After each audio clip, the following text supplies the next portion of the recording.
Le traitement électromécanique du signal est généralement réalisé par des relais ou des contacteurs. Constitution d'un relais: la bobine, le noyau magnétique, la palette mobile et les contacts. Lorsqu'un courant traverse la bobine, il se crée un champ magnétique qui attire la palette mobile. Le relais commute. Le contacteur fonctionne exactement sur le même principe. Étant donné sa forme, il convient cependant plutôt pour la commutation de puissances élevées. Mais revenons au relais. La façon dont le signal de commande est traité dans le relais dépend des contacts dont est équipé ce dernier, ainsi que de son raccordement. Les relais peuvent être équipés de plusieurs contacts, en général des inverseurs. Cela signifie qu'un signal de commande permet d'ouvrir et de fermer plusieurs circuits électriques simultanément. Dans notre exemple, le relais est raccordé de telle sorte qu'il possède pratiquement un contact à fermeture et un contact inverseur, bien qu'étant donné pour 3 inverseurs.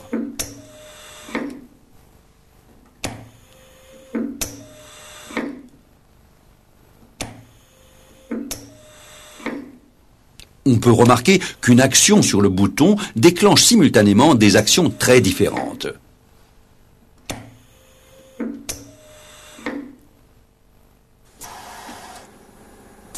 Alors qu'en pneumatique, les bobines permettent de commuter des puissances de 0,5 à 12 watts, on peut aller en hydraulique de 12 à 50 watts.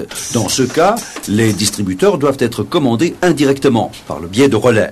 Selon leur forme, les relais peuvent assurer d'autres tâches que la simple commutation. Exemple: les relais de comptage et les relais de temporisation. Ce relais temporisé à l'attraction ne commute qu'au bout d'un certain temps d'application du signal de commande prédéfini et réglable.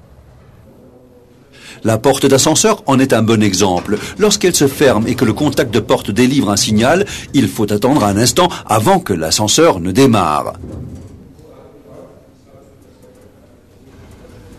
Dans le cas du relais temporisé à la retombée, c'est le contraire. Lorsque la tension de commande est interrompue au niveau de la bobine, le relais met un certain temps avant de déclencher. C'est ce qui se passe dans les automobiles. Le contact de la porte interrompt le circuit électrique de commande, mais le relais n'éteint la lumière qu'à l'issue d'une certaine durée. Les relais de comptage ne commutent que lorsqu'un certain nombre d'impulsions de comptage a été atteint. Ce nombre peut bien sûr être présélectionné. On les utilise par exemple lorsqu'on veut répéter plusieurs fois une opération avant de passer à la suivante, comme ici par exemple. Ce n'est que lorsque le vérin pneumatique a opéré 3 entrées et sorties que le vérin hydraulique doit être actionné. Ici, le relais compte les impulsions fournies par le capteur de fin de course d'un vérin et ce n'est que lorsque le nombre présélectionné a été atteint que l'électrodistributeur commute sur l'autre vérin.